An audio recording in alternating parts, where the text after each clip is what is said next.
안녕하세요. 전혜진입니다. 근골격계 손상을 진행하고 있는데요. 저번 주에는 소화의 특성에 대해서 말씀을 드렸습니다. 간략하게 정리를 하자면, 소화 같은 경우에는 대부분의 골격이 연골로 구성되어져 있다. 그래서 뼈에 골절이 생기는 경우는 성인보다 비교적 적다라는 점을 말씀을 드렸었고, 그로 인해서 그린스티 프랙처, 그 생나무 골절 같은 것들이 발생할 수 있다라고 보시면 되는 거고, 그 외에 이제 소아 같은 경우에는 신체가 발달되는 과정 중이기 때문에 성장판이 존재하고 있죠. 그래서 성장판 손상에 따라서 이 중증도를 5단계로 나눈 살터 헬스 체계에 대해서도 이제 설명을 드렸습니다. 거기에 관련돼서 여러분들이 이제 다시 한번 머릿속에 떠올려 주시거나 복습해 주시면 좋을 것 같고요. 오늘은 이 소화를 마무리 지었으니 이제 노인과 관련된 내용들 할 건데,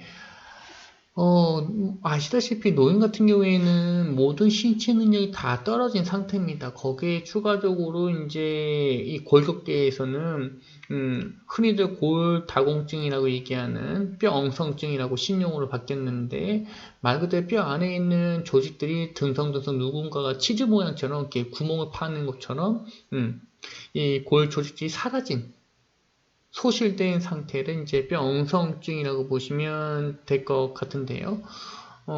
뼈엉성증에 대해서는 두 번째 주부터 설명을 해주고 있어요. 칼슘과 같은 무기물 손실에 대한 골 조직의 감퇴, 골 조직의 소실이라고 생각해 주셔도 상관이 없습니다. 없어지는 거라서요. 그래서 아시다시피 골다공증 같은 경우에는 남성보다 여성에서 조금 더 많다라는 점, 그거 이제 호르몬에 의해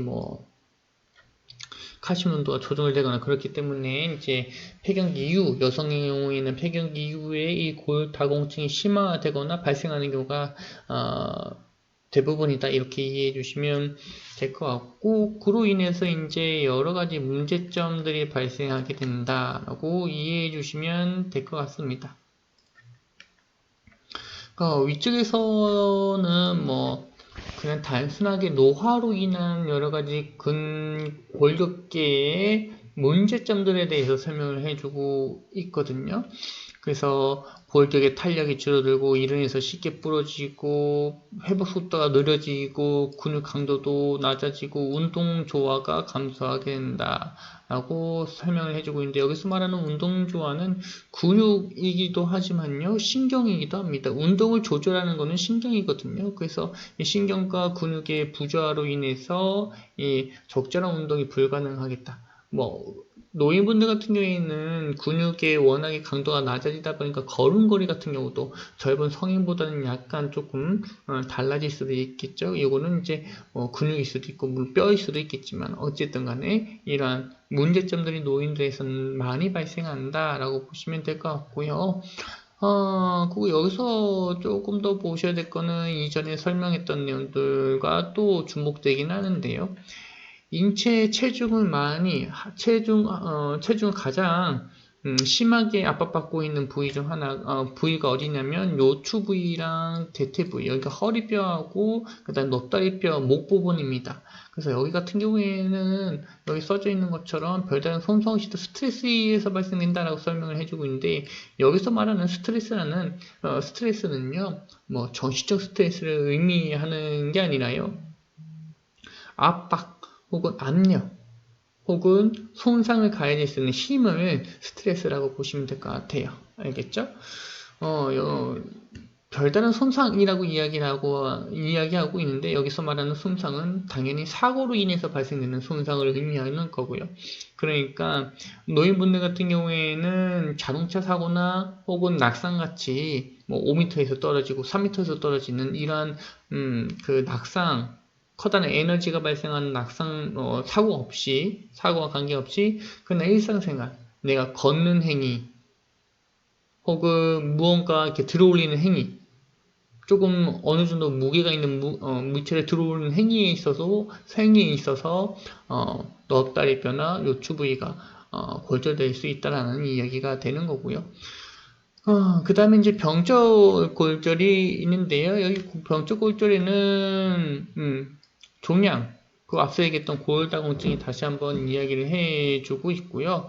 여기서 말하는 종양은 뼈 자체 내에 생기는 병들을 이제 뭐 이야기를 할 수 있겠죠. 골수암 같은 것들, 이런 것도 여기에 포함이 될 수 있다라고 보시면 될 것 같고요.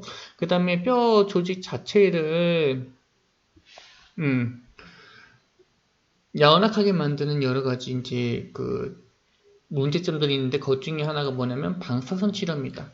항암 치료를 받고 계신 분들 중에 약물이 아니라 방사선으로 이제 치료받고 있는 분들 같은 경우에는 뼈 조직 자체를 여기 써져 있는 것처럼 약화시키기 때문에 일반적인 성인, 정상적인 성인보다 골절이 쉽게 유발될 수 있다는 점 좀 기억해 주시면 될 것 같고요. 그래서 여러분들 같은 경우에는 뭘 확인해야 되느냐?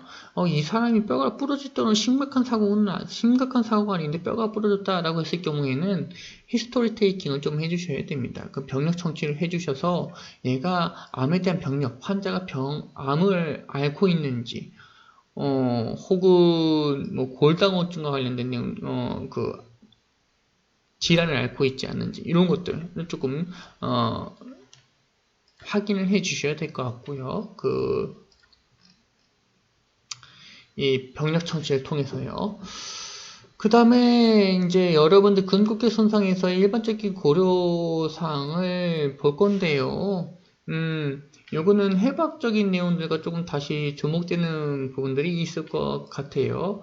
여기서 첫 번째 이야기하고 있는 부위는 뭐냐? 관절 부위와 관련된 내용이거든요. 이거 계속 말씀드렸던 부분 중 하나인데, 관절 부위를 형성하는 부위, 이 뼈 끝 같은 경우에는 해면체로서 이 일반적인 이 뼈 몸통보다 훨씬 더 넓은 면적을 차지하고 있다라고 말씀을 드렸습니다.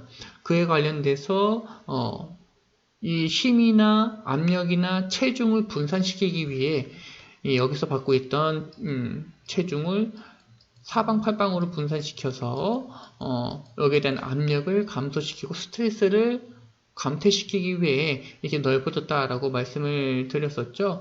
이제 근데 문제가 되는 거는 이 관절 부위 같은 경우에 앞서 말씀드린 것처럼 사지 중에 가장 이 잠시만요. 이건 반대로 얘기했네. 관절 부위가 가장 넓은 범위를 차지하고 있습니다. 여기 써져 있는 것처럼요. 그래서 관절 부위에서의 손상은 골절이나 혹은 탈구가 조금만 심각하지 않은 상황이라고 하더라도 신경이나 혈관에 손상을 야기할 수 있게 되는 거고요. 그래서 이와 관련돼서는 뭐 이런 내용들이 쭉 써져 있죠. 그래서 관절 주변에서 발생되는 골절은 혈관에 신경을 압박하거나 절단할 가능성이 더 크다. 지금 설명했던 내용들 다시 한번 반복하게 되면요. 그죠? 그리고 몸통 결절 같은 경우에는 골절 부의 조직의 심한 변형이나 골격에 따라 노인 혈관과 신경을 위협할 수 있지만 신경혈관 손상의 발생 빈도는 더 낮습니다. 그러니까 앞서 얘기했던 것처럼 골절, 탈구 등이 발생되는 관절 부위에서의 합병증이라고 볼 수도 있는 신경혈관 손상은 더 많고요.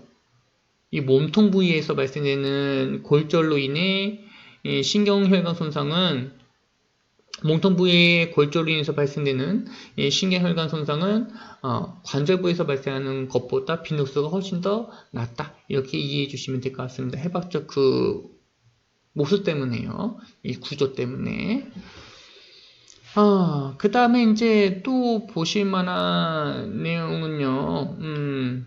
여기 또 이제 관절 부위와 관련된 내용들을 설명을 해주고 있는데, 이 뼈가 가까이 발생하는 경우, 그러니까 이것도 이제 관절 부위가 되겠죠. 뼈 몸통이고, 얘가 뼈 몸통이고, 여기 뼈 몸통 끝이고, 그 다음에 여기가 뼈 끝이잖아요. 그래서 이 부분 같은 경우에는 앞서 얘기했던 것처럼, 문제가 좀 심하게 발생할 수 있다는 점을 다시 한번 이야기를 해주고 있고요. 거기 또 하나 볼만한 것들은 뭐냐? 원위 부위의 뼈조직은 불충분한 순환으로 인해 죽고 관절과 관절 기능을 파괴시킬 수 있다라는 말이 써져 있는데 관절 부위, 관절낭을 구성하고 있는 일부분은 뭐가 없다라고 말씀드렸죠? 혈관과 신경이 없다라고 말씀드렸습니다. 그래서 뭐로 인해서 혈액과 영양분을 공급받는다고 그랬죠?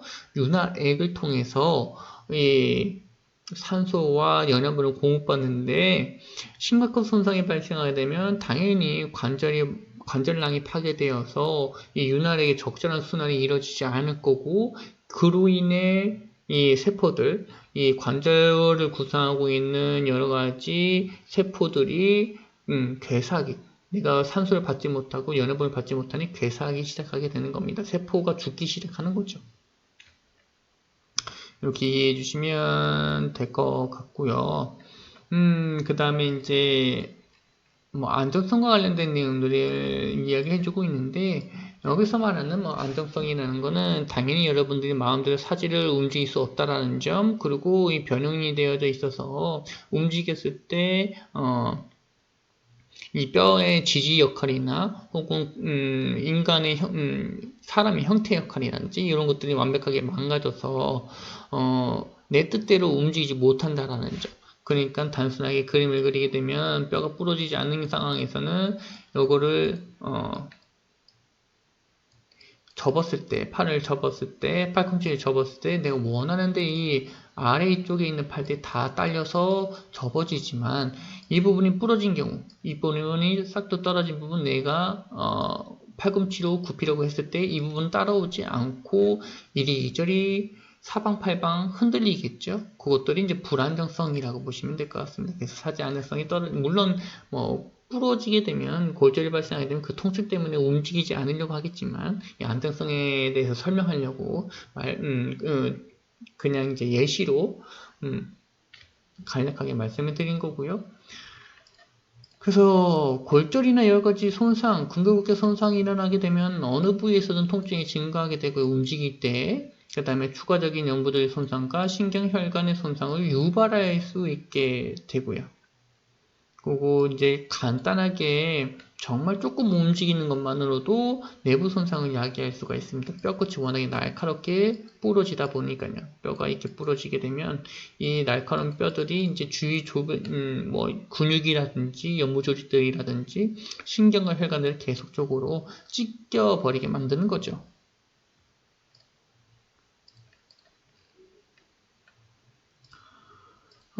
그래서 문제가 되는 거는 이제 환자의 구조, 부목 이송시, 그리고 이런 것들 같은 경우에는 이제 별 수 없이 환자를 위해서 해야 되는 행위들이잖아요. 그죠? 병원에 꼭 이송해야 되는 거고, 환자 구조에서 빠르게 처치를 해야 되는 거고, 그 다음에 환자의 그 골전의 부위가 추가적인 손상을 입지 않도록 부목을 대줘야 되는 건데, 이런 행위를 할 때마다 뭐가 움직이는 거예요? 골전의 부위가 움직이는 거죠. 그래서 앞서 얘기했던 추가적인 움직임이 발생될 수밖에 없다라는 이야기를 해주고 있는 겁니다. 그래서 필수적으로 해야 되는 처치가 있는데 이런 처치로 인해서 이 골전의 부위에서의 더 심각한 손상이 처치로 인해서 발생할 수 있다라는 이야기를 해주고 있는 건데 이 처치 같은 경우에는 그렇다면 어떻게 해야 되느냐? 최소한의 움직임으로 환자의 부목을 되는 것이 가장 중요하겠다라고 보시면 되는 겁니다. 쓸데없는 움직임, 필요치 않은 움직임인데 괜히 이제 추가적으로 환자의 움직임을 야기시켜서 이런 2차적인 손상을 유발한다면 환자에 결코 좋지 않은 영향을 미치게 될 수밖에 없겠다라고 이해해 주시면 될 것 같고, 그리고 뭐 뼈조각이나 지방세정을 전맥기를 유비해서 뭐 폐세정증을 일으킬 수 있다라는 이야기를 해주고 있는데, 요거는 그 전에 설명했던 골절 부위에서의 가장 큰 합병 중에 하나가 뭐냐면 세정증, 특히 지방세정증이라고 말씀드렸고요. 이 지방세정증으로 발생할 수 있는 것이 뭐가 있냐면 폐세정증이 있습니다. 물론 다른 부위, 심장에서 박혔느냐, 뭐 뇌에 박혔느냐에 따라서 질병은 달라질 수 있겠지만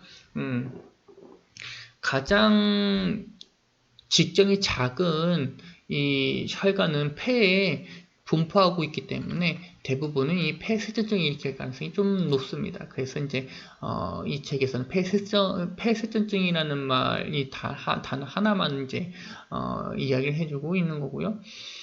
그 다음에 근육 연축이라는 말이 있는데 이 통증 때문에 근육을 수축하게 된다라고 보시면 되는데 이 근육 수축이 마치 격렬히 일어나듯이 뭐 멈추지 않고 지속적으로 수축하고 있는 상태라고 보시면 될 것 같고요.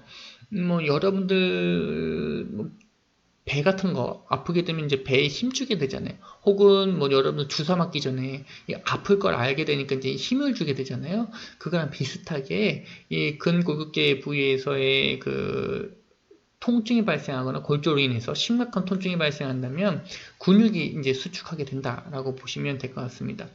문제가 되는 거는 이런 근육 수축이 되는 근 수축력이 발생하게 되면 뼈끝이 골절 부위 서로 겹치게 만들게 됩니다. 그러니까 앞서서 이렇게 뼈가 부러지게 되면 어느 정도 사이 공간이 있으면 좋은데 이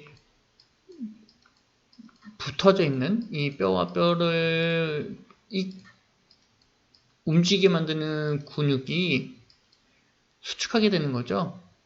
이쪽으로 양쪽으로 잡아당기고 그러면 이런 뼈들이 어떻게 되는 거죠? 달라붙겠죠. 붙으면서 최종적으로는 어떻게 되느냐? 이렇게 겹치게 되는 겁니다. 그로 인해서 뭐가 또 문제가 되느냐면 뼈가 또 겹쳤으니까 추가적인 움직임이 발생하게 되는 거고 그로 인해 뭐가 일어나게 되냐면 통증으로 인한 경련 이후에 추가적인 손상으로 이어지는 악순환 계속적으로 발생하는 겁니다. 통증이 발생하니까 또 뭐가 발생하는 거죠? 근육의 수축이 더욱더 악화되는 거죠. 아프니까 근육이 더욱더 수축하게 되고 그러면 뼈끼리 부딪히는 강도는 더욱더 심화되는 거고 그로 인해서 손상은 더 일어나게 되는 거고 부러지고 통증이 발생하고 근육이 수축하고 손상이 발생하는 이러한 순환이 계속적으로 발생한다. 이러한 악순환이 계속적으로 발생한다라고 보시면 될 것 같고요. 그 다음에 이제 뼈 회복주기라는 것이 있는데요. 뭐, 이 부분 같은 경우에는 자세하게 읽어보셔도 좋긴 한데요. 책에 있는 내용 글씨는 제가 추가적으로 설명하지 않고 이제 그림 보면서 이것도 그림 살타리스처럼 그림 보면서 제가 설명을 하고 요거는 넘어가도록 하겠습니다. 골절이 발생하고 난 후에 뼈 내에서도 혈관이 있다라고 말씀드렸죠. 골막을 형성하고 있는 이 부위에서의 혈종이 발생하게 되고요. 여기서 피가 지속적으로 고이면서 어느 정도 지혈이 되고 난 후에 여기 풍선처럼 되어져 있잖아요. 보시는 것처럼. 그래서 제한된 공간 내에 혈액이 어느 정도 차게 되고 출혈이 멈추게 되면 이제 회복 단계로 진행하게 되는데 이 회복 단계 같은 경우에는 칼슘과 같은 무기질 같은 것들은 이제 칼슘 그 뼈 모세포가 이러한 칼슘이라든지 뼈를 형성하기 위한 여러 가지 물질들을 혼합해서 세포로 생성하게 되고 그다음 뼈를 형성하는 이러한 단계로 진행하게 됩니다. 물론 우선 처음으로는 여기 그 뼈 모세포가 이쪽으로 가야 되긴 하겠죠. 뼈 모세포는 대부분 어디에 있을까요? 성장판 쪽에 있습니다. 성장판 쪽에. 그래서 뼈 끝에 있던 모세혈관이 골절 부위로 이동하게 되고요. 이 부위로 여기 있던 뼈 모세포들이 이 골절 부위로 이동하게 되고 이 골절 부위에 있는 뼈 모세포들이 본인이 스스로 뼈세포를 생성시키게 되는데 이 뼈세포를 생성시킬 때 아시다시피 뭐 스스로 분화하는 것도 있겠지만 칼슘이라든지 혹은 여러 가지 물질들, 뼈 생성하기 위한 물질들이 추가적으로 혼합되어야지만 뼈 조직을 만들 수가 있습니다. 그래서 뼈 조직을 이렇게 지속적으로 만들게 된다라고 보시면 될 것 같고요. 여기서 보시는 것처럼 뭐 이렇게 동글동글동글하게 뼈 조각들이 떠다니고 있잖아요. 이것들이 이제 뼈 모세포가 뼈 세포를 생성하고 있는 과정 중이다 라고 보시면 될 것 같습니다. 여기서 내과골이랑 외과골이 있는데, 여기서 외과골은 원래 뼈의 형태에서 바깥쪽에 있는 것이 외과골이고, 내과골 같은 경우에는 이 내부, 원래 뼈 형태 내부 안에서 뼈 조직을 형성하고 있는 것이 이제 내과골이다 라고 보시면 될 것 같은데, 이게 다 한자라서 조금 여러분들 이해하기가 어려울 수도 있어요. 그래서 안에 생긴 거고 밖에 생긴 거고 이렇게 이해해 주시면, 안에 생긴 거고 밖에 생긴 거고, 그 다음에 이제 가짜는 가짜, 여기 말하는 이 한문 가짜는요, 말 그대로 가짜예요. 가짜 진짜가 아니라 가짜입니다. 가짜. 그래서 아지 뼈 세포, 뼈라고 이야기할 수 없는 가짜다 라고 보시면 되는 거고요. 이러한 조각조각 나 있는 이 골들, 가골들이 서로 붙게 있는 상태가 되면요, 이걸 해면골 가골이라고 하게 됩니다. 마치 이 해면골이라는 건 들어보셨죠? 여기 뼈 끝에 있는 거 이제 얽히얽히 섞인 마치 이렇게 스펀지처럼 되어져 있는 부분들, 이런 것들 해면골이라고 이야기했는데, 여기서도 완벽하게 층위별로 변경되는 것이 아니라 조금 엉성하게 붙어져 있는 상태가 이제 해면골 가골이라고 보시면 될 것 같고요. 그리고 이게 조금 더 진행되어서 그 부위에 단단하게 뼈가 정착해 버리게 되면 회복된다 라고 보시면 될 것 같은데, 보시는 그림처럼 이렇게 울퉁불퉁하게 골절내 부위에서는 생각보다 좀 두툼하게 되는데, 이것 때문에 사람들이, 일반인들이 이제 잘못 오인하는 경우가 있죠. 뼈가 부러지면 더 단단해진다. 실제적으로 뼈 조직이 과하게 생성되기 때문에, 좀 더 덧붙여서 생기기 때문에 뼈 조직이 생성되기 때문에 두꺼워지기는 합니다. 그로 인해서 이제 앞서 얘기했던 것처럼 단단해진다라는 이야기를 해주고 있는 거고요. 책에 있는 것 중에 여러분들이 조금 볼만한 내용들은 뼈 세포 같은 경우에는 뼈 모세포도 있지만, 앞서 얘기했던 것처럼 뼈 모세포가 이 뼈 조직을 형성하기 위해서 이 칼슘을 추출하고 뭐 영양분들, 기타 영양분들을 만든다고 뭐 보시면 되는 거고요. 뭐 해면골 뭐 이런 것들은 앞서 얘기했으니까 그건 보실 필요가 없고, 여기에 요걸 보시면 될 것 같아요. 뼈 모세포가 있는데 뼈 파괴세포도 있다라는 거. 이것도 이제 설명을 잠깐 했던 것 같은데, 뼈 모세포는 칼슘을 추적해서 뼈 조직을 생성시키는 데 도움이 되겠고요. 뼈 파괴세포는 이 칼슘을 제거합니다. 그러니까 쓸모없는 쓸모없는 부분은 아니겠지만, 지금 당장 필요하지 않은데 칼슘이 많이 축적되어져 있는 부분들이 있죠. 그럼 이걸 칼슘을 긁어내서 칼슘이 필요한 부분으로 보내는 겁니다. 그래서 이거 뼈 파괴세포라고 이야기를 하거든요. 그래서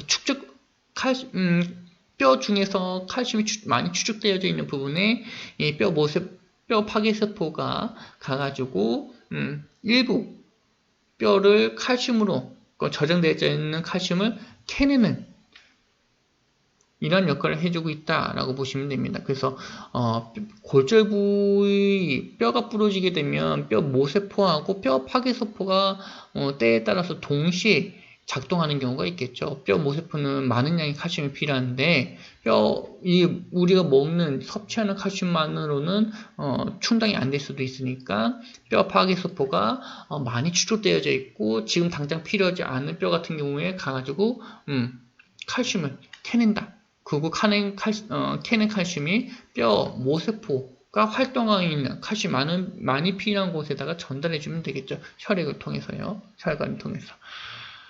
그 아래 같은 경우에는 어린아이에 관련된 내용들인데, 어린아이가 뼈가 부러졌는데 이게 어긋남이 그렇게 심하지 않은 경우에는 거의 별다른 표시도 안 날 정도로 깔끔하게 회복이 된다, 이런 이야기를 해주고 있는 거고, 그 다음에 이제 여기서 뼈 회복을 방해하는 요소들이라고 해야 될까요? 골절 부위의 스트레스, 감염, 움직임이 없는 경우, 정상 상태로 회복되지 못하고 이제 장애를 남길 수 있는 원인들이 여기 있는 거고요. 그 외에 흡연, 감염, 당뇨, 양호하지 않은 건강 상태, 비스테로이드성 소염제, 혹은 면역 억제제 복용 같은 경우에는 당연히 회복 과정을 지연시킬 수 있다는 점. 이런 것들도 좀 보셔야 될 것 같고요. 일부 같은 경우에는 이 회복 골격의 회복을 지연시킨 경우에는 부러진 뼈들 다시 붙지 않는 경우도 있습니다.